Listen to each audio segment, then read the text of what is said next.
Hello students, welcome to RS accounting classes. Today's we are going to discuss elasticity of demand.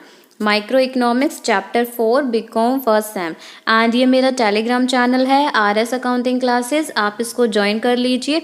यहाँ पर आपको आने वाले videos की अपडेट्स मिलती रहेंगी. इसके अलावा study material, syllabus PDF, sample papers, previous year papers वो आपको यहाँ पे अवेलेबल हो जाएंगे. So please join it.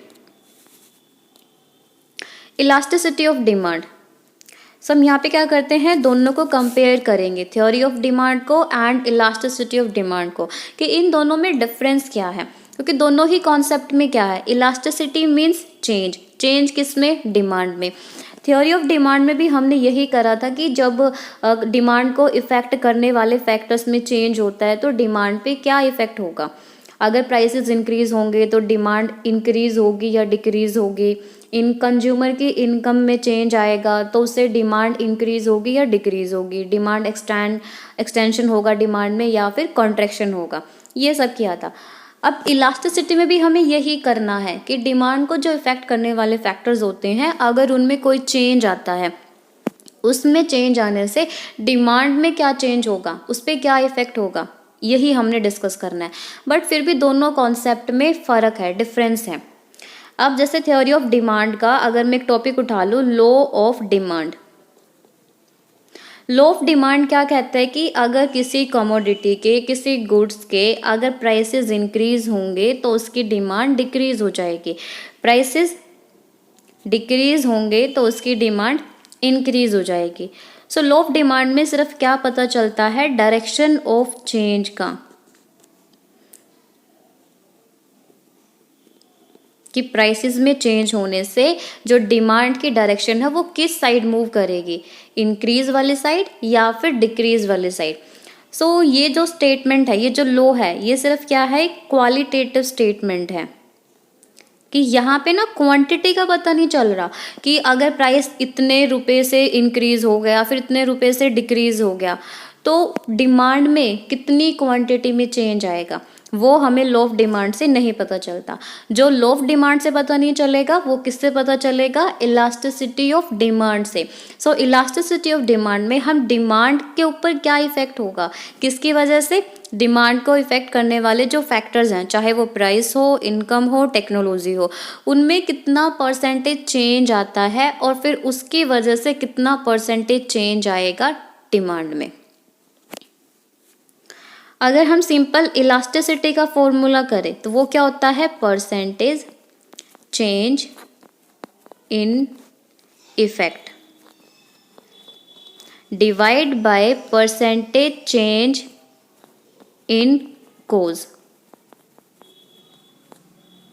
ये तो होती है इलास्टिसिटी. इलास्टिसिटी को हमने कैपिटल E से डिनोट कर दिया. अब अगर हमने करना है इलास्टिसिटी ऑफ डिमांड, तो डिमांड के लिए हमें क्या करना होगा, सबसे पहले जो कोज है, फैक्टर है, उसको यहाँ पे ढूंढना होगा. फिर किसके ऊपर इफेक्ट होगा, डिमांड पे. तो ED का फॉर्मूला क्या बन गया, percentage change in quantity demand divide by percentage change in price. अगर हमने यहाँ पे प्राइस एक जो कोज है वो लिया है, अगर हम यहाँ पे इनकम लेंगे तो परसेंटेज चेंज इन इनकम हो जाएगा. अदर रिलेटेड गुड्स का प्राइस लेंगे तो उस अकॉर्डिंग जैसे जैसे फैक्टर चेंज होता जाएगा वैसे वैसे जो फॉर्मूला है वो भी चेंज होता जाएगा. बट मेन मीनिंग यही होता है कि जो हम रेशो में अगर जो परसेंटेज चेंज आया है कोज में, उसकी वजह से परसेंटेज चेंज आया है इफेक्ट में, जब हमको रेशो की फॉर्म में लिखते हैं उसको बोला जाता है इलास्टिसिटी. और डिमांड की निकाल ली है, फिर हमें डिमांड के जो फैक्टर्स हैं उनको लेना होगा.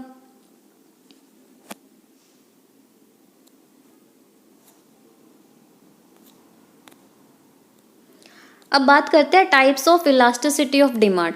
जैसे थ्योरी ऑफ डिमांड में डिमांड्स के टाइप थे, price demand, income demand, cross elasticity of demand. Same ऐसे ही इलास्टिसिटी ऑफ डिमांड के भी 3 टाइप हैं, क्योंकि वहाँ पे भी सेम वही फैक्टर्स थे जो डिमांड को इफेक्ट कर रहे थे और यहाँ पे भी वही फैक्टर्स होंगे. बस फ़र्क क्या है, वहाँ पे हमने डायरेक्शन का पता किया था और अब यहाँ पे पता चलेगा डिग्री का, कि कितनी क्वांटिटी में चेंज आया डिमांड में. सो फर्स्ट टाइप क्या हो जाएगा, price elasticity of demand. Elasticity के लिए कैपिटल ई और डिमांड के लिए जो हम डी लगा देंगे, ये डिनोट करता है ईडी को। सेकेंड टाइप है इनकम इलास्टिसिटी ऑफ डिमांड, और थर्ड टाइप हो जाएगा cross elasticity of demand. Cross में हम जो हमारे दो फैक्टर्स थे, सब्स्टिट्यूशन और कॉम्प्लीमेंट्री, उन्हीं को लेके डिस्कस करेंगे यहाँ पे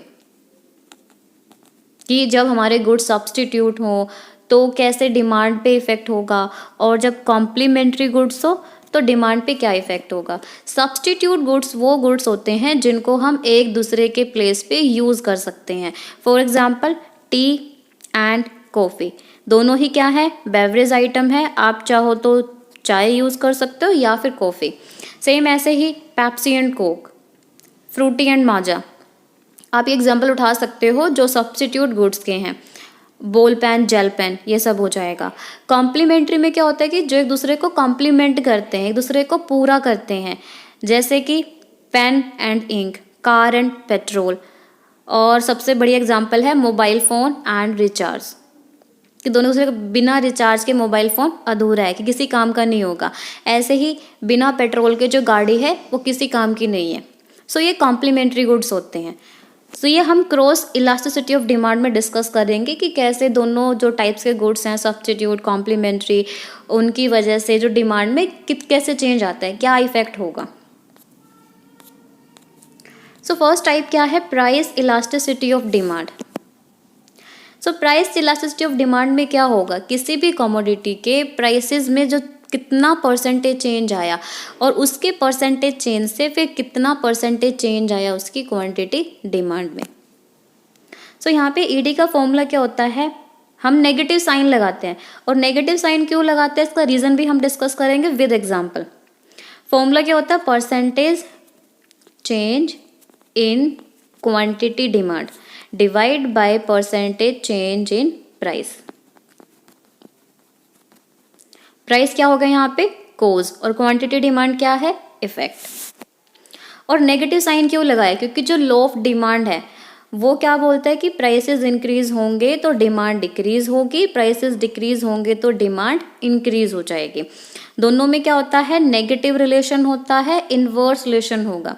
सो रिलेशन की वजह से, क्योंकि एक में क्या हो रहा है, अगर प्राइसेस इंक्रीज होंगे तो डिमांड डिक्रीज होगी, और जब प्राइसेस डिक्रीज होंगे तो डिमांड इंक्रीज होगी। एक माइनस होगा, एक प्लस होगा। तो नेगेटिव सिंबल की वजह से कोई भी कंफ्यूजन ना हो, कॉम्प्लेक्सिटी ना हो इलास्टिसिटी में, इसलिए हम इसको यूज़ करते हैं। अब इसके लिए एग्जांपल से पता चलेगा कि मतलब नेगेटिव साइन क्यों लगाया जाता है, कि ताकि इलास्टिसिटी पे फ़र्क ना पड़े। अगर हम नेगेटिव सिंबल को यूज़ नहीं करते तो इलास्टिसिटी चेंज हो जाएगी। जैसे हम यहाँ पे एग्जांपल लेते हैं कि जब प्राइस में परसेंटेज चेंज आया 50% से प्राइस क्या हो गया, इंक्रीज हो गया। अगर प्राइस इंक्रीज होगा तो डिमांड क्या हो जाएगी, डिक्रीज हो जाएगी, और डिक्रीज के लिए हम नेगेटिव सिंबल का यूज़ करेंगे। मान लो कि जो क्वांटिटी डिमांड है वो 20% से डिक्रीज हो गई, परसेंटेज से परसेंटेज कटा, 0 से 0, ये कितना आया, माइनस का 0.4, ये इलास्टिसिटी आ गई नेगेटिव में। अगर हम एक एग्जांपल और ले सेम, कि हमने प्राइस को 50% से ही इंक्रीज कर दिया, लेकिन अब क्या करते हैं कि जो डिमांड है वो क्या होगी, 50% से ही कम हो गई, तो नेगेटिव सिंबल यूज करा। सो यहाँ पे कितना आंसर आया, माइनस का 1। अगर हम मैथमेटिक्स इन दोनों को कंपेयर करें तो माइनस का 0.4 ज़्यादा है या फिर माइनस का 1 है, तो माइनस का 0.4 ज़्यादा होगा, क्योंकि नेगेटिव वैल्यू जितनी कम होती है वो उतनी ही ज़्यादा मतलब बड़ी मानी जाती है। तो नेगेटिव 0.4 है वो बड़ा हो गया। लेकिन अगर हम इसको ध्यान से देखें, दोनों में क्या था, देखो प्राइस में सेम परसेंटेज चेंज आया, लेकिन यहाँ पे ज़्यादा चेंज किस में आया था, कौन से वाले एग्जाम्पल में, यहाँ पे कि डिमांड पे ज़्यादा इफेक्ट इसमें हुआ, तो इसकी इलास्टिसिटी ज़्यादा होनी चाहिए थी, कि जब डिमांड पे प्राइस में चेंज होने से अगर डिमांड पे ज़्यादा फर्क पड़ेगा, ज़्यादा इफेक्ट होगा, तो उसकी इलास्टिसिटी ज़्यादा होगी, वो मोर इलास्टिक होगा। अगर कम चेंज होगा, कम इफेक्ट होगा, उसकी इलास्टिसिटी लेस इलास्टिक होगी। अगर हम नेगेटिव सिंबल को कंसिडर करते हैं यहाँ पे, तो क्या हो जाएगा कि जो इलास्टिसिटी है वो चेंज हो रही है, -0.4 बढ़ा है, लेकिन एक्चुअल में वैसे कंपेयर करें तो ये जो -1 आया था इसकी इलास्टिसिटी ज़्यादा है, क्योंकि यहाँ पे डिमांड का जो चेंज है वो ज़्यादा हुआ था। ताकि नेगेटिव सिंबल की वजह से कोई फर्क ना पड़े, इसलिए हम एक्स्ट्रा जो माइनस है वो लगा देते हैं। ये माइनस तब लगेगा जब जो भी फैक्टर हमने लिया है जो डिमांड को इफेक्ट करता है और जो डिमांड है, अगर उनमें नेगेटिव रिलेशन हुआ तो। जैसे इनकम और डिमांड में पॉजिटिव रिलेशन होता है, इनकम इंक्रीज होगी तो डिमांड भी इंक्रीज होगी, इनकम डिक्रीज होगी तो डिमांड भी डिक्रीज हो जाएगी।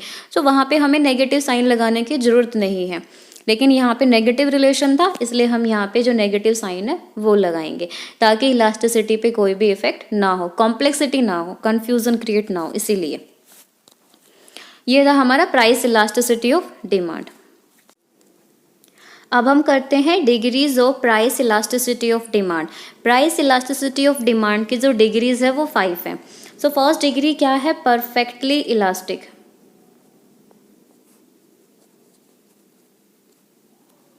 Elastic means change. तो यहाँ पे जो डिमांड में जो चेंज आएगा वो चेंज कैसा होगा? इनफाइनाइट, मतलब नॉट डिफाइन। उस चेंज को हम डिफाइन ही नहीं कर सकते। तो ईडी की वैल्यू ये होगी। अगर हम इसको ग्राफ पे रिप्रेजेंट करें तो कैसे करेंगे? X axis, Y axis, origin. X axis पे हम लेते हैं क्वांटिटी, वाई एक्सिस पे हो जाएगा प्राइस। इसका जो ग्राफ है ये ऐसे बनता है कि जो प्राइस कर्व होगा वो क्या होगा? पैरेलल टू एक्स एक्सिस, यानी कि सेम प्राइस पे। प्राइस सबको पता है, ये जो प्राइस होता है फेमस होता है कि सभी कंज्यूमर को नॉलेज है कि जो ये कमोडिटी है वो मार्केट में इस प्राइस पे अवेलेबल है। आप चाहे किसी भी शॉप से परचेज कर लो, वो आपको उसी प्राइस पे मिल जाएगी। और सेम प्राइस पे जो डिमांड कर रहे हो उसकी जो क्वांटिटी होगी वो अलग अलग हो जाएगी। कि कोई कंज्यूमर है 10 यूनिट्स परचेज करता है, कोई 20 यूनिट्स, कोई 30 यूनिट्स, कितने भी यूनिट्स है वो परचेज कर सकता है। इसको हम डिफाइन नहीं कर सकते, नॉट डिफाइन है। तो जो डिमांड में चेंज आ रहा है वो कैसा, कितना चेंज आ रहा है? इनफाइनाइट चेंज आएगा। अब इसकी वैल्यू को हम फॉर्मूला से भी निकालते हैं। ईडी का फॉर्मूला हमने किया था negative percentage change in quantity demand divide by percentage change in price. अब किसी का भी हमें परसेंटेज चेंज निकालना हो तो वो कैसे निकालते हैं? जैसे हमने प्राइस का ही चेंज निकालना है तो कैसे करोगे? New price minus old price divide by old price multiply 100। जैसे हम मैथ्स में प्रॉफिट परसेंटेज निकालते हैं, लॉस परसेंटेज निकालते हैं, सेम ऐसे ही हमने यहाँ पे परसेंटेज चेंज निकाला है प्राइस में।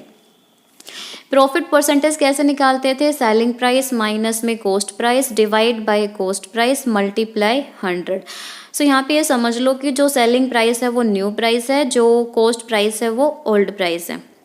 अगर हमें परसेंटेज चेंज निकालना है क्वांटिटी डिमांड में, फिर हम क्या करेंगे? न्यू क्वांटिटी माइनस में old quantity divide by old quantity और मल्टीप्लाई 100।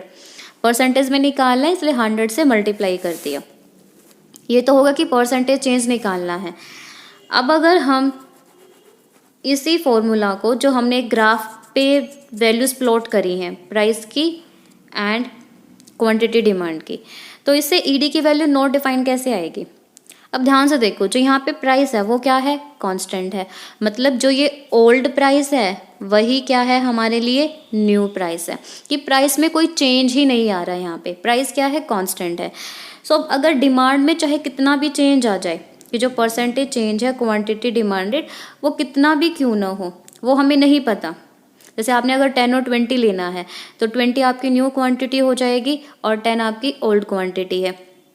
20 में से लेस कर दो तो 10 आ जाएगा। लेकिन जो प्राइस है ओल्ड प्राइस भी वही है ओपी, और न्यू प्राइस भी क्या है? ओपी। तो ये चेंज क्या हो गया? 0। अब किसी भी वैल्यू को जब 0 से डिवाइड करोगे तो आंसर क्या आएगा? Infinite, not define. उसको हम डिफाइन नहीं कर सकते। तो परफेक्टली इलास्टिक में जो ईडी की जो डिग्री हो जाएगी वो क्या होगी? Not define. और ये बहुत ही रेयर सिचुएशन है जो प्राइस है वो कांस्टेंट किस सिचुएशन में होगा, किस मार्केट सिचुएशन में होगा, जब मार्केट क्या हो, परफेक्टली कॉम्पिटिटिव हो, परफेक्ट कंपटीशन हो।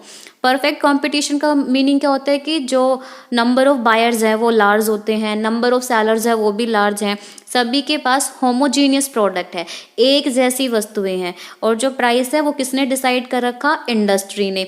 सबके प्राइस जो भी कमोडिटी प्रोवाइड करेंगे वो सेम प्राइस पर ही देंगे, प्राइस चेंज नहीं करेंगे। अगर उन्होंने प्राइस को चेंज करा, अगर किसी एक सेलर ने प्राइस को ओपी से बढ़ा के OP1 कर दिया, तो उसकी जो डिमांड है ना वो ज़ीरो हो जाएगी, क्योंकि जो हायर प्राइस पे कोई भी जो कंज्यूमर है वो उसको परचेज नहीं करेगा, क्योंकि सभी कंज्यूमर को पता है कि इस कमोडिटी का प्राइस ये है। फॉर एग्जांपल कि आपको पता है कि जो OS है वो 5 रुपीज़ का आता है, 5 रुपये का आता है, सबको पता है। ये कोई भी फ्लेवर ले लो, पिंक, ब्लू, पर्पल, ग्रीन, जो भी लेना है आपने। तो अगर आपको जो शॉपकीपर है वो कहे कि अब तो 7 रुपीज़ का हो गया, तो आपको पता है कि 5 रुपीज़ का आता है, आप उससे डिमांड नहीं करोगे, उससे परचेज नहीं करोगे, जो 5 रुपीज़ का देगा उसके पास जाओगे। सो प्राइसेस इंक्रीज करने से जो डिमांड है वो ज़ीरो हो जाती है परफेक्टली इलास्टिक में, जब ईडी की वैल्यू क्या हो, नॉट डिफाइन हो। अब हम करते हैं सेकेंड डिग्री। जैसे परफेक्टली इलास्टिक होता है, सेम वैसे ही perfectly inelastic. Elastic means change. अब आगे क्या लगा दिया हमने, इन का मीनिंग होता है नेगेटिव, नो। तो यहाँ पे कोई भी चेंज नहीं आता। अब की बार क्या करना है, हमने डिमांड को कांस्टेंट करना है। X axis, Y axis, X axis पे क्वांटिटी है, वाई एक्सिस पे प्राइस है। अब ये क्या हो जाएगा, पैरेलल टू वाई एक्सिस, मतलब जो हमारी यहाँ पे क्वांटिटी डिमांड होगी ना, जो कंज्यूमर कर रहा है। अब प्राइसेस इंक्रीज हो डिक्रीज हो, प्राइसेस इंक्रीज कर दिए, OP से OP1 कर दिए, और डिक्रीज भी कर दिए, OP से OP2 भी कर दिए।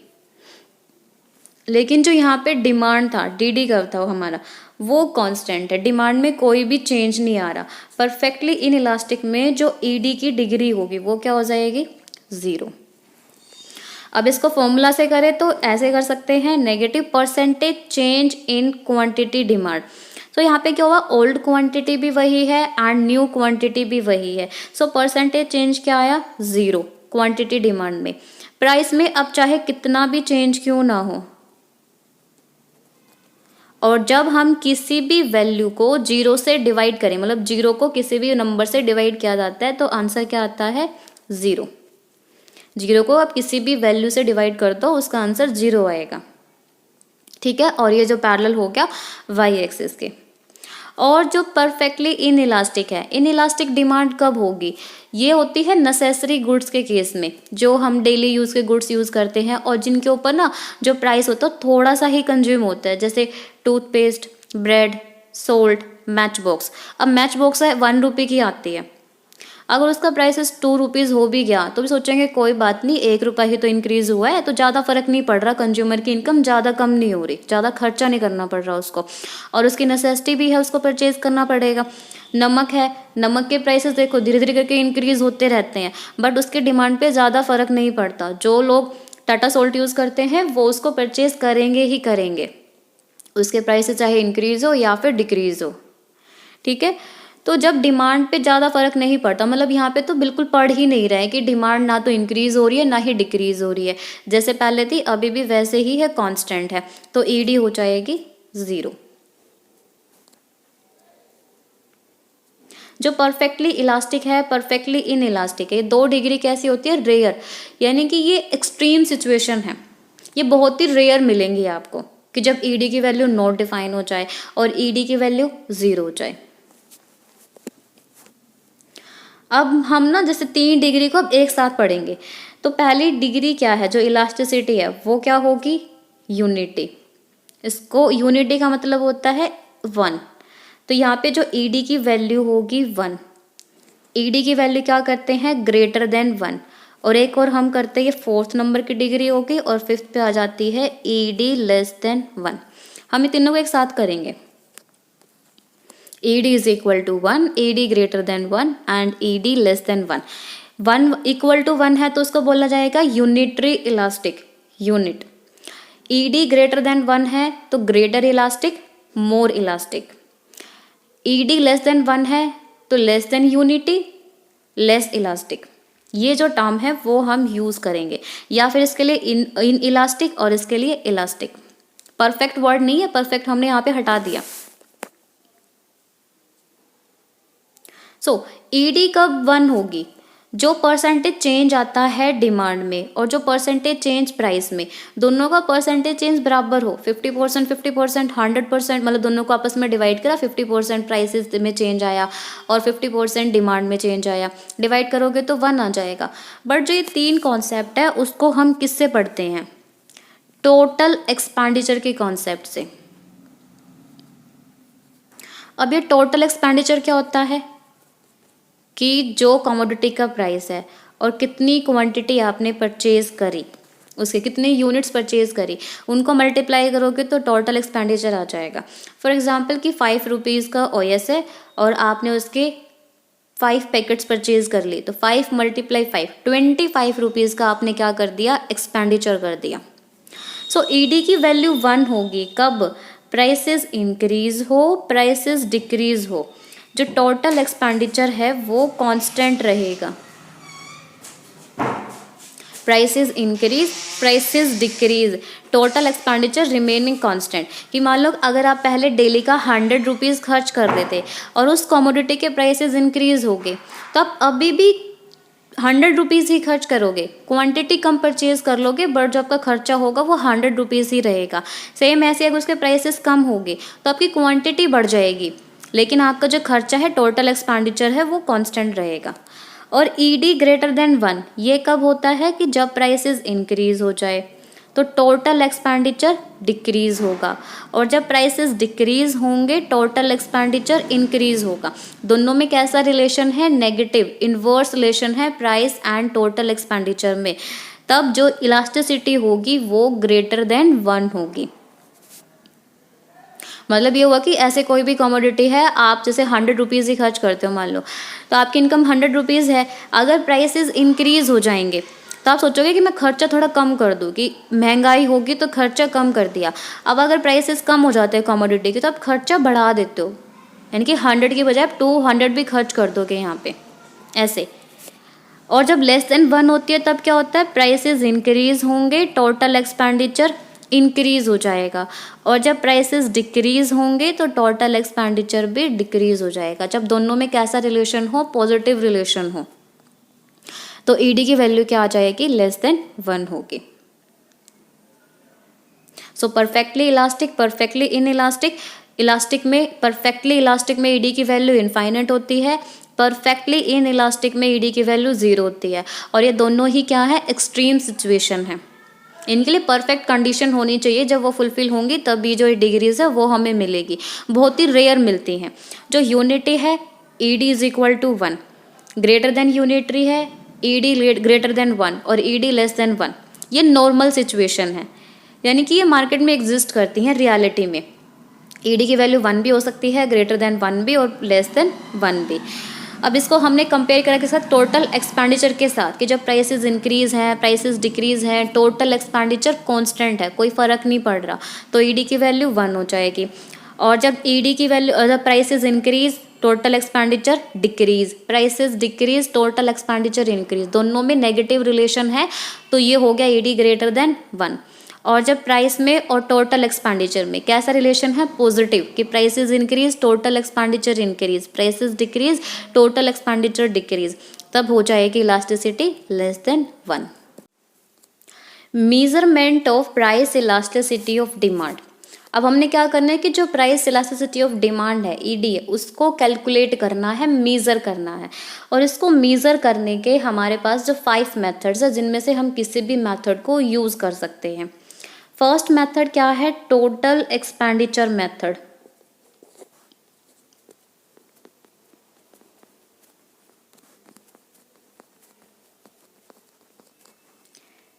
सेकंड मेथड है परसेंटेज मेथड और प्रोपोर्शनेट मेथड।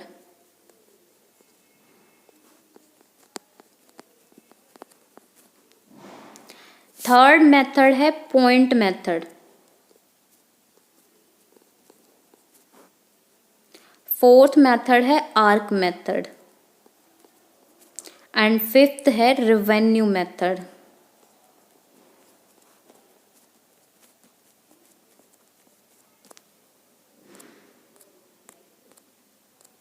फर्स्ट मेथड करते हैं टोटल एक्सपेंडिचर मेथड। सच कहूँ तो हमने ये मेथड अभी डिस्कस कर लिया कि यहाँ पे हमें मेथड्स में क्या करना है। मेजरमेंट का मतलब होता है ईडी की वैल्यू निकालनी है हमने, और ईडी की हम डिग्रीज पढ़ चुके हैं। Not define, 0, greater than 1, less than 1, equal to 1। और टोटल एक्सपेंडिचर के लिए भी हम कर चुके हैं, जो लास्ट में हमने 3 डिग्रीज पढ़ी थी, ED is equal to 1, ED greater than 1, ED less than 1। वहाँ पे हमने प्राइस एंड टोटल एक्सपेंडिचर में कंपेयर किया था। अब सेम यहाँ पे भी वही होगा कि ईडी की वैल्यू 1 कब होगी, जब प्राइसेस इंक्रीज हो, प्राइसेस डिक्रीज हो, टोटल एक्सपेंडिचर कांस्टेंट रहे, उसमें कोई भी चेंज ना आए। और ईडी की वैल्यू ग्रेटर देन कब होगी, जब प्राइसेस इंक्रीज हैं, प्राइसेस डिक्रीज हैं। इंक्रीज होने से जो टोटल एक्सपेंडिचर है वो डिक्रीज हो गया, और प्राइस के डिक्रीज होने से टोटल एक्सपेंडिचर इंक्रीज हो गया। दोनों में कैसा रिलेशन है, इनवर्स रिलेशन है, नेगेटिव रिलेशन है between the price and total expenditure. और ईडी की वैल्यू लेस देन 1 है, ये कब होगा, जब price increase, total expenditure increase, price decrease, total expenditure decrease. दोनों में कैसा रिलेशन है, पॉजिटिव रिलेशन है, डायरेक्ट रिलेशन है। अब देखो इन तीनों ही केस में प्राइस का और टोटल एक्सपेंडिचर का जो रिलेशन है वो अलग अलग है, बट इसका मतलब ये नहीं है कि प्राइस और डिमांड का रिलेशन भी इसके अकॉर्डिंग चेंज होगा। प्राइस और डिमांड का रिलेशन सेम रहेगा, जैसे लॉ ऑफ डिमांड के अकॉर्डिंग होता है कि अगर प्राइसेस इंक्रीज होंगे तो डिमांड डिक्रीज हो जाएगी, प्राइसेस डिक्रीज होंगे तो डिमांड इंक्रीज हो जाएगी। उनके रिलेशन में कोई चेंज नहीं होगा। यहाँ पे इलास्टिसिटी में चेंज हो रहा है, प्राइस और टोटल एक्सपेंडिचर में रिलेशन जो चेंज हो रहा है उसकी वजह से।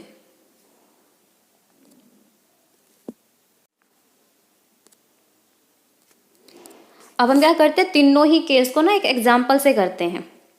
केस ए, बी एंड सी।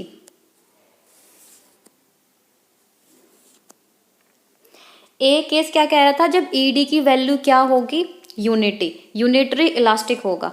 तो जैसे मैंने एग्जांपल लिया कि जो यहाँ पे हम 2 कॉलम बनाएंगे, एक कॉलम है प्राइस का एंड दूसरा कॉलम है क्वांटिटी डिमांड का, और तीसरा कॉलम है टोटल एक्सपेंडिचर का। ये हो गया प्राइस का, क्वांटिटी डिमांड का, टोटल एक्सपेंडिचर का। सो पहले हमने यहाँ पे जूम कर लिया कि जो कमोडिटी का प्राइस है वो 2 रुपीज़ है, और हम यहाँ पे जो क्वांटिटी परचेज कर रहे हैं 4 यूनिट्स। तो 2 × 4 कितने रुपए हमने खर्च कर दिया, 8 रुपीज़। अब यूनिटरी में क्या होता है कि हमने टोटल एक्सपेंडिचर को कांस्टेंट रखना, उसमें कोई भी चेंज नहीं लाना। प्राइस और डिमांड का रिलेशन सेम रहेगा। अब हमने प्राइस को इंक्रीज कर दिया, 2 रुपीज़ से इंक्रीज करके 4 रुपीज़ कर दिया, तो प्राइसेस इंक्रीज होंगे तो क्या होगा, क्वांटिटी डिमांड कम हो जाएगी। तो 4 यूनिट्स की हमने कर दी 2 यूनिट्स। अभी भी क्या है, टोटल एक्सपेंडिचर 8 रुपीज़ है। अब हम क्या करते हैं, प्राइस को डिक्रीज करते हैं। यहाँ पे इंक्रीज किया था, अब डिक्रीज करेंगे। 2 रुपीज़ से हमने कर दिया इसका 1 रुपी। तो 1 रुपी करने से क्या होगा, प्राइसेस कम, क्वांटिटी डिमांडेड इंक्रीज, तो 8 यूनिट्स हो जाएंगे। तो 1 × 8 करोगे 8 आ जाएगा। सो यहाँ पे जो टोटल एक्सपेंडिचर पे तो इफेक्ट क्या रहा, कांस्टेंट, कि कोई भी चेंज नहीं आया। और जब कोई चेंज नहीं आता तो जो ईडी की वैल्यू है वो क्या हो जाएगी, यूनिटरी, इक्वल टू 1। अब सेकंड केस में क्या हुआ, हमने सेम लिया कि 2 रुपीज़ है, 4 यूनिट्स हमने क्वांटिटी ले ली, तो एक्सपेंडिचर कितना हुआ, 8 रुपीज़ का। अब वही करेंगे कि हम क्या करेंगे, प्राइसेस को इंक्रीज कर देते हैं। 2 रुपीज़ से इंक्रीज करके 4 रुपीज़ कर दिया। बट अब हमने इफेक्ट कैसे दिखाना है, कि जब हमने ईडी कैसे दिखानी है, ग्रेटर देन 1। तो यहाँ पे क्या होगा कि नेगेटिव रिलेशन होगा दोनों में, कि अब अगर हमारे प्राइसेस इंक्रीज हुए हैं तो जो टोटल एक्सपेंडिचर है उसको हमने डिक्रीज करना है। तो हमने क्या करा, 1 यूनिट को परचेज कर लिया, क्योंकि अगर आप 2 करते तो 4 × 2 = 8 हो जाता, इक्वल हो जाएगा। इसलिए हमने 1 क्वांटिटी परचेज करी है। 4 × 1 4। देखो प्राइस इंक्रीज हुआ तो टोटल एक्सपेंडिचर डिक्रीज हो गया। अब हम क्या करते हैं, क्वांटिटी को प्राइस को कम कर देते हैं, 1 रुपये करा। अब क्या करना है, प्राइस कम करोगे तो क्वांटिटी डिमांड टोटल एक्सपेंडिचर हमने इंक्रीज करना और क्वांटिटी डिमांड भी इंक्रीज होगी। सो हमने यहाँ पे 10 यूनिट्स कर दी, बस हमें 8 से ज़्यादा लेना, चाहो तो 9 यूनिट्स भी ले सकते हो, 9 यूनिट्स, बट 8 से ज़्यादा होना चाहिए। जो स्टार्टिंग में हमने डाटा लिया था ना, फिर उससे कंपेयर कर रहे हैं। तो जब प्राइस कम हुआ तो हमने क्वांटिटी को बढ़ा दिया, तो 1 × 10, तो टोटल एक्सपेंडिचर भी क्या हो गया, इंक्रीज हुआ। सो यहाँ पे कैसा इफेक्ट हुआ, नेगेटिव, इनवर्स रिलेशन हुआ दोनों में, और जो ईडी है वो क्या होगी, ग्रेटर देन 1। अब सेम लेते हैं कि यहाँ पे हमने 2 रुपीज़ प्राइस ले लिया और 3 यूनिट्स हमने क्वांटिटी ली, 2 3 जा कितना हो गया, 6। अब हमने प्राइस को इंक्रीज कर दिया, 4 रुपीज़ कर दिया, 2 रुपीज़ से इंक्रीज करके 4 कर दिया। तो जब प्राइसेस इंक्रीज होंगे तो टोटल एक्सपेंडिचर भी इंक्रीज होना चाहिए, 6 रुपीज़ से ज़्यादा होना चाहिए। तो 4 2 जा 8, हमने यहाँ पे 2 जो क्वांटिटी ले ली और जो टोटल एक्सपेंडिचर है वो इंक्रीज हो गया। अब प्राइस को कम कर दिया, 1 रुपये कर दिया। अब प्राइसेस कम होंगे तो टोटल एक्सपेंडिचर भी कम होना चाहिए, 6 से कम होना चाहिए। हमने अगर यहाँ पे लिया है 4 या 5 भी ले सकते हो, तो 1 × 4 करेंगे तो ये 4 हो जाएगा टोटल एक्सपेंडिचर। तो यहाँ पे रिलेशन कैसा हुआ, डायरेक्ट, पॉजिटिव। और इस केस में जो ईडी की वैल्यू क्या हो जाएगी, लेस देन 1। अब इसी टेबल को जब हम डायग्राम की उसमें फॉर्म में लगाएंगे तो इनके अलग अलग डायग्राम्स भी बना सकते हैं। तो जब अलग अलग डायग्राम बनाओगे तो इफेक्ट से बना लेते हैं कि पहले में तो क्या हो रहा था, कोई भी चेंज नहीं आ रहा। एक्स एक्सिस पे हमने टोटल एक्सपेंडिचर लेना है, वाई एक्सिस पे हमने प्राइस लेना है, क्योंकि जो प्राइस का प्लेस है वो फिक्स होता है, उसको हम एक्स एक्सिस पे ही लेते हैं। तो फिर वाई पे क्या लिया, टोटल एक्सपेंडिचर, क्योंकि यहाँ पे इसमें क्या, इस मेथड में क्या कर रहे हैं, प्राइस का और टोटल एक्सपेंडिचर का कंपेयर कर रहे हैं। तो जब ईडी की वैल्यू क्या है, 1 है, तो टोटल एक्सपेंडिचर क्या होना चाहिए, कांस्टेंट। तो टोटल एक्सपेंडिचर कांस्टेंट कर दिया, ये वाली जो शेप है वो हमारी बन जाएगी।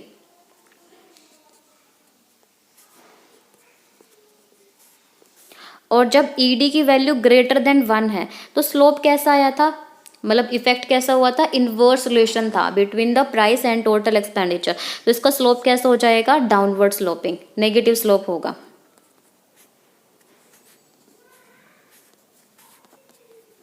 और जब ईडी लेस देन 1 होती है तो प्राइस एंड टोटल एक्सपेंडिचर का रिलेशन होता है डायरेक्ट, पॉजिटिव रिलेशन। तो इसका जो स्लोप आएगा वो पॉजिटिव हो जाएगा।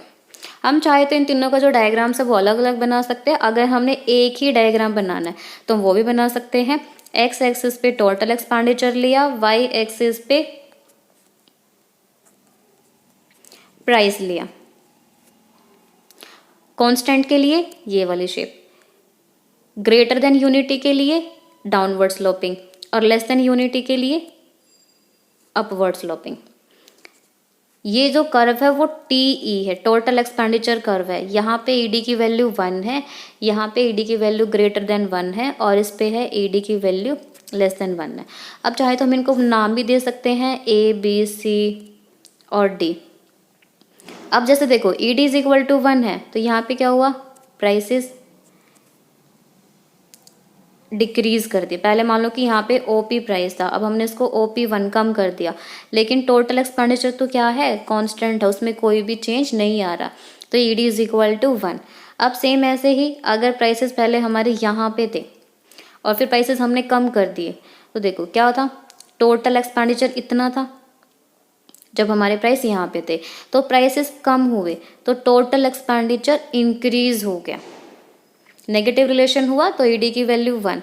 अगर सेम हम यहाँ पे ऐसे करें OP2, अगर यहाँ पे जो प्राइस है इतना था, टोटल एक्सपेंडिचर ये, और जब प्राइस को हमने इंक्रीज कर दिया, ये कर दिया, तो टोटल एक्सपेंडिचर भी इंक्रीज हो गया।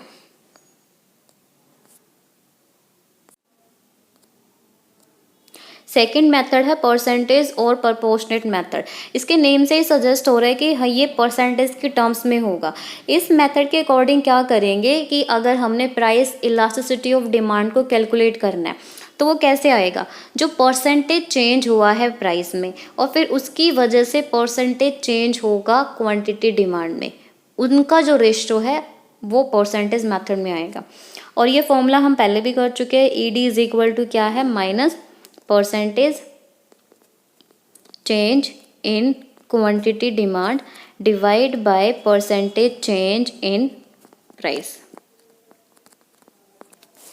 एग्जाम्पल के लेते हैं कि जो पहले प्राइस है वो P है, क्वांटिटी Q है, प्राइस इंक्रीज हुआ हो या फिर डिक्रीज हुआ हो, तो न्यू प्राइस हो गया P1 एंड न्यू क्वांटिटी होगी Q1। अब हमने परसेंटेज चेंज निकालना है, तो फॉर्मूला पहले भी बताया था कि quantity new quantity minus old quantity divide by old multiply 100। Q1 minus Q को हम डेल्टा Q भी कह सकते हैं, और ये डिवाइड बाय Q मल्टीप्लाई 100 हो जाएगा। सेम ऐसे ही परसेंटेज चेंज इन प्राइस निकालेंगे, तो ये हो जाएगा P1 minus P divide by P multiply 100। P1 minus P को डेल्टा P बोलते हैं, delta P divide by P multiply 100। और जब इन वैल्यूज़ को पुट करेंगे तो क्या हो जाएगा, ED delta Q divide by Q multiply 100 divide by में delta P divide by P multiply 100। 100 से 100 कैंसिल आउट कर दो, फिर फॉर्मूला बन जाएगा negative delta Q upon Q multiply P upon delta P।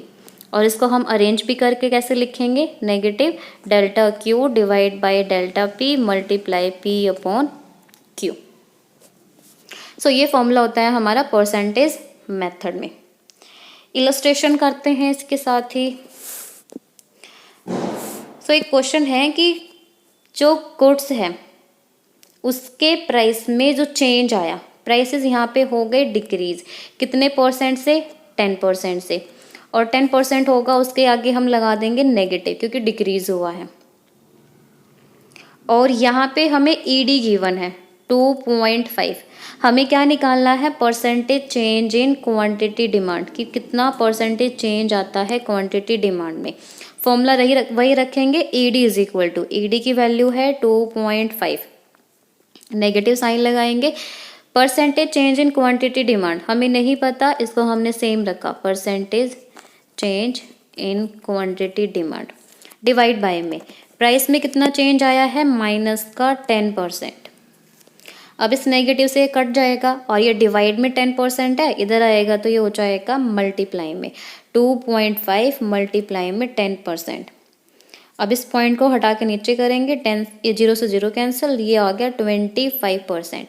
कि अगर प्राइसेस 10% से डिक्रीज होते हैं तो जो हमारी क्वांटिटी डिमांड में कितना चेंज आ रहा है, 25%, और ईडी क्या आ जाएगी 2.5। 2.5 ग्रेटर देन 1 है, मोर इलास्टिक है ये।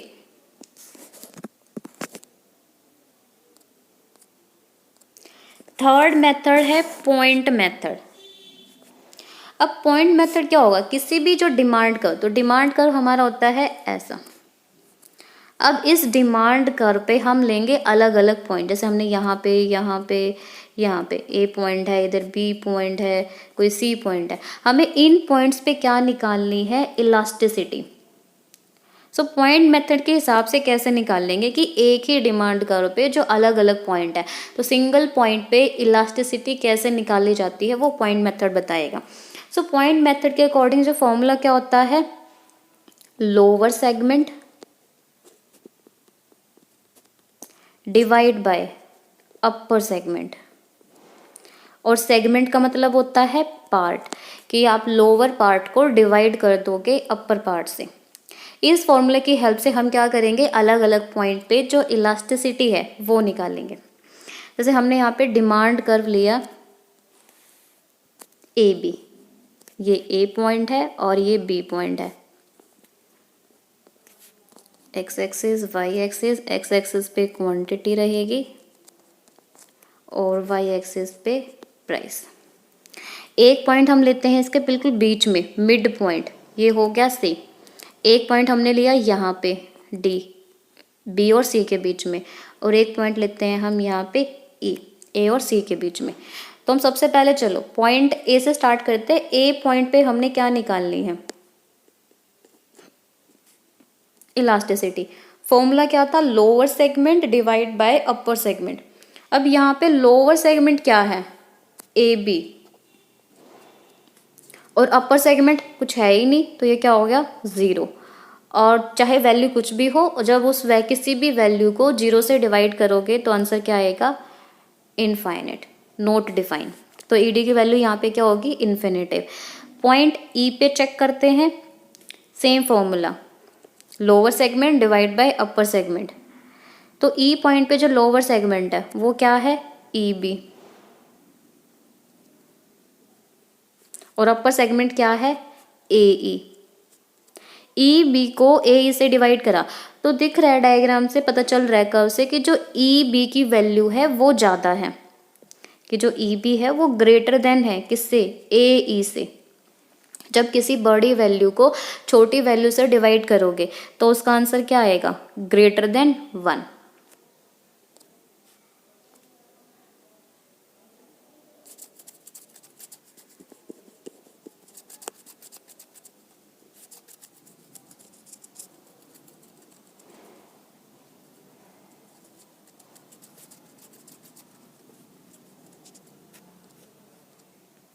अब थर्ड पॉइंट पे चेक करते हैं, पॉइंट सी पे।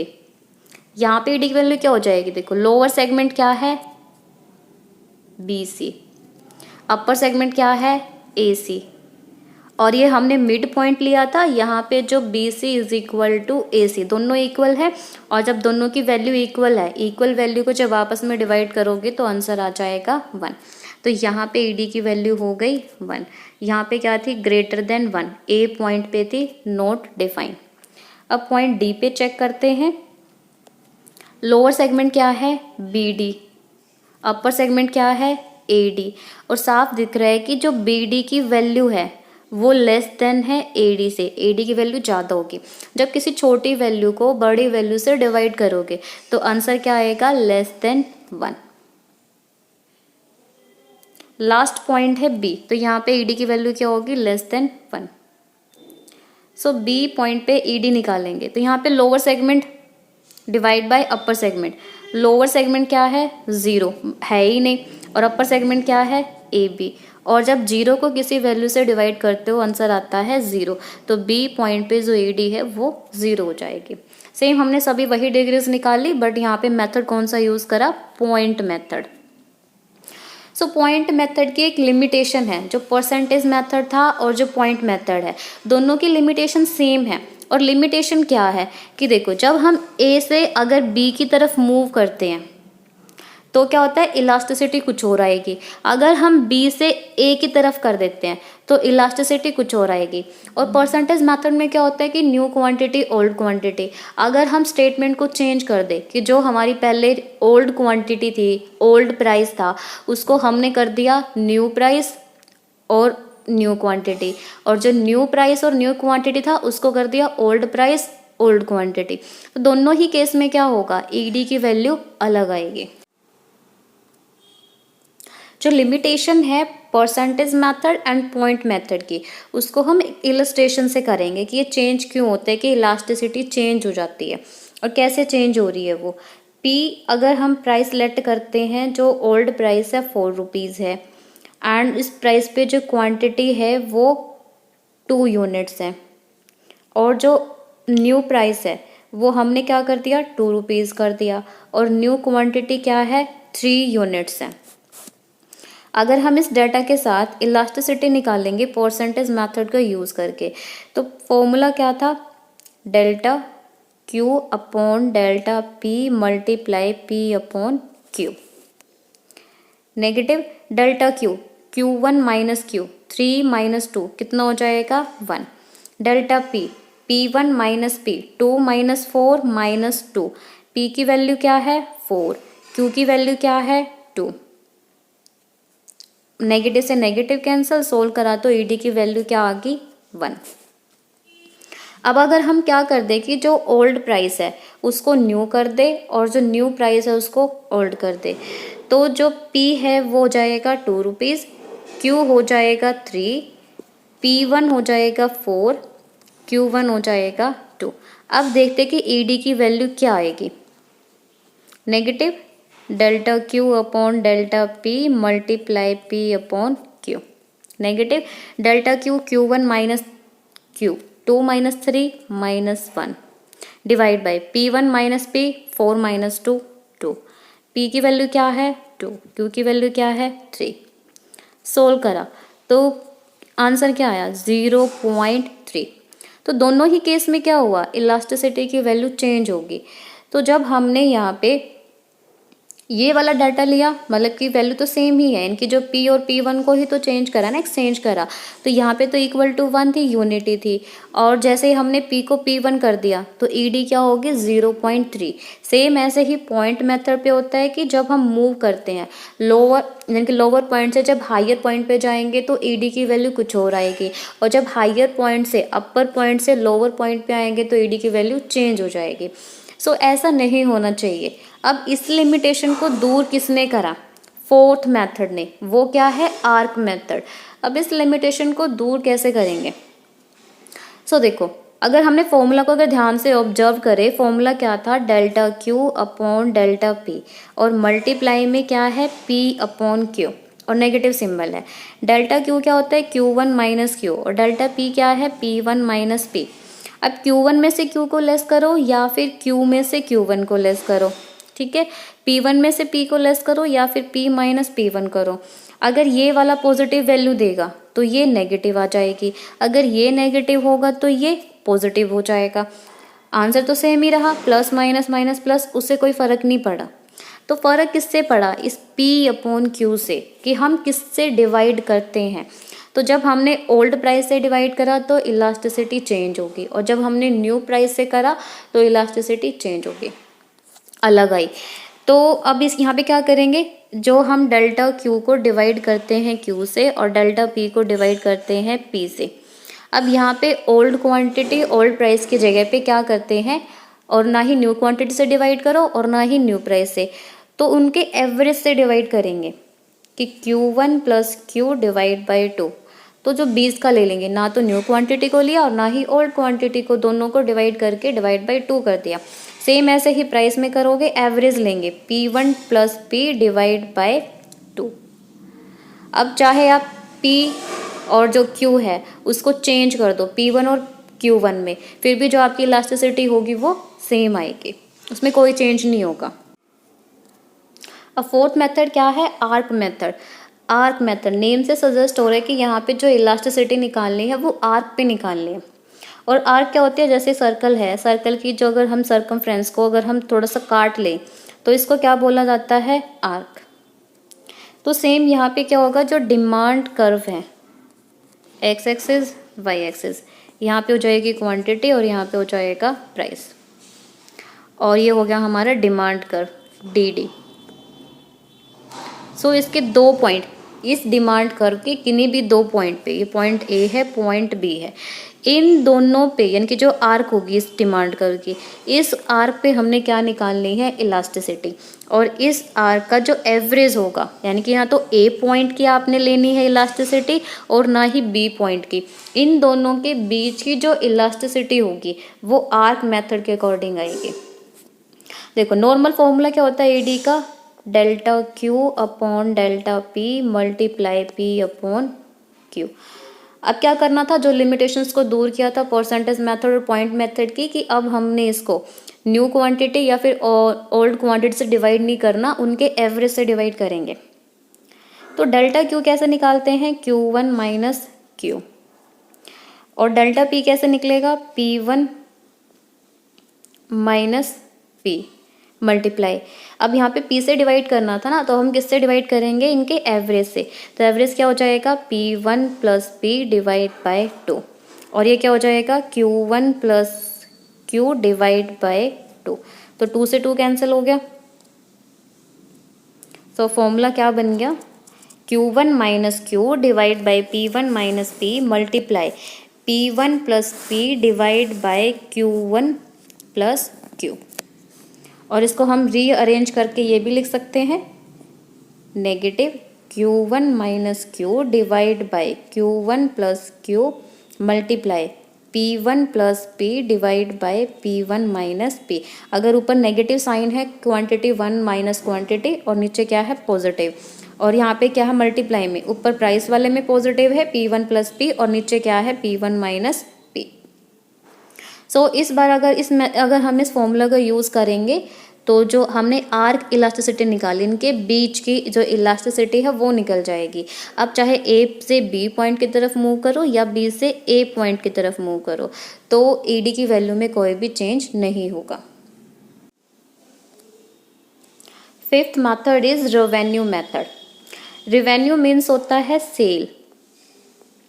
जो एक फर्म को अपने गुड्स की सेल करके जो भी अमाउंट रिसीव होगा उसको कहा जाएगा रेवेन्यू, और ये टोटल रेवेन्यू होता है, जो revenue is equals to sale. For example कि जो एक कंपनी है उसने 15 पैकेट्स हैं वो सेल करे और एक पैकेट की कीमत थी 10 रुपीज़। कितना अमाउंट रिसीव होगा? 150। अब ये जो सेल है वो कैश में भी हो सकती है एंड क्रेडिट में भी, ठीक है, दोनों तरह के हम लेते हैं, बट इनका जो टोटल सेल है वो क्या होता है? रेवेन्यू के इक्वल होगा। तो 150 रुपीज़ का क्या हो गया? उस कंपनी का total revenue.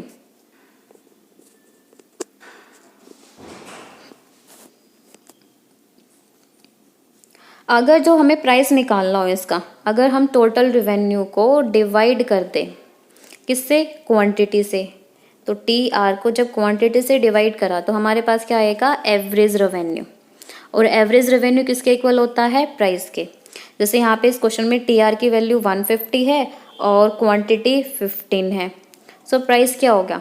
10 rupees. So average revenue वो होता है इक्वल टू प्राइस। एक कॉन्सेप्ट और है मार्जिनल रेवेन्यू, एमआर। एमआर क्या होता है कि किसी भी कमोडिटी की एक एक्स्ट्रा यूनिट सेल करने से या फिर एक कम यूनिट सेल करने से जो भी टोटल रेवेन्यू में चेंज आएगा उसको मार्जिनल रेवेन्यू कहेंगे।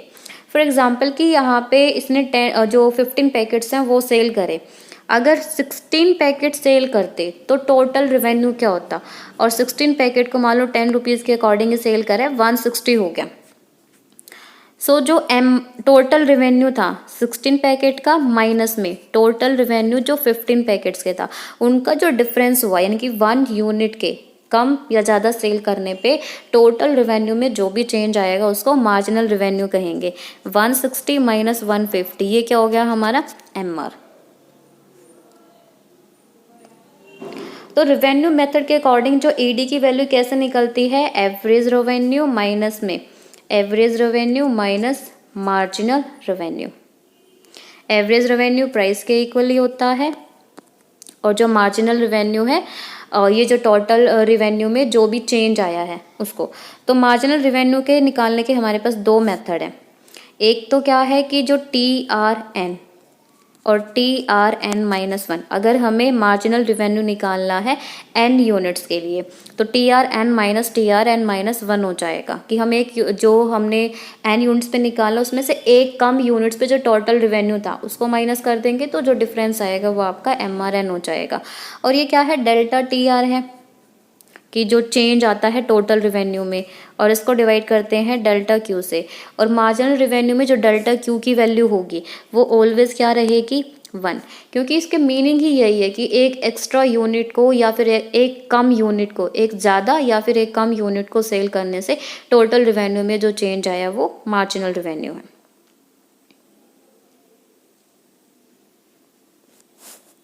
और जो AR वो P के इक्वल कैसे होता है इसको भी हम प्रूफ कर सकते हैं कि जो AR का फॉर्मूला क्या हुआ? TR अपॉन में Q। और टोटल रेवेन्यू क्या होता है? प्राइस इनटू क्वांटिटी और डिवाइड बाय क्वांटिटी। Q से Q कट गया तो एवरेज रेवेन्यू किसके इक्वल हो गया? प्राइस के इक्वल हो गया। तो इस फॉर्मूले का यूज़ करके जो हम ED की वैल्यू निकाल सकते हैं AR divide by AR minus में MR। अगर यहाँ पे ED की वैल्यू ग्रेटर देन 1 है तो क्या होगा? मोर इलास्टिक, कि जो इलास्टिसिटी है वो ज़्यादा इलास्टिक हो जाएगी। लेस देन 1 होगा तो लेस इलास्टिक, और इक्वल टू 1 आ गया तो यूनिटरी इलास्टिक। आज के लेक्चर में बस इतना ही। आई होप कि जो आज का लेक्चर है वो आपको अच्छे से समझ आया होगा। अगर फिर भी किसी को डाउट हो वो नीचे कमेंट में पूछ सकते हैं। Thanks for watching. Like, share and subscribe. Bye bye.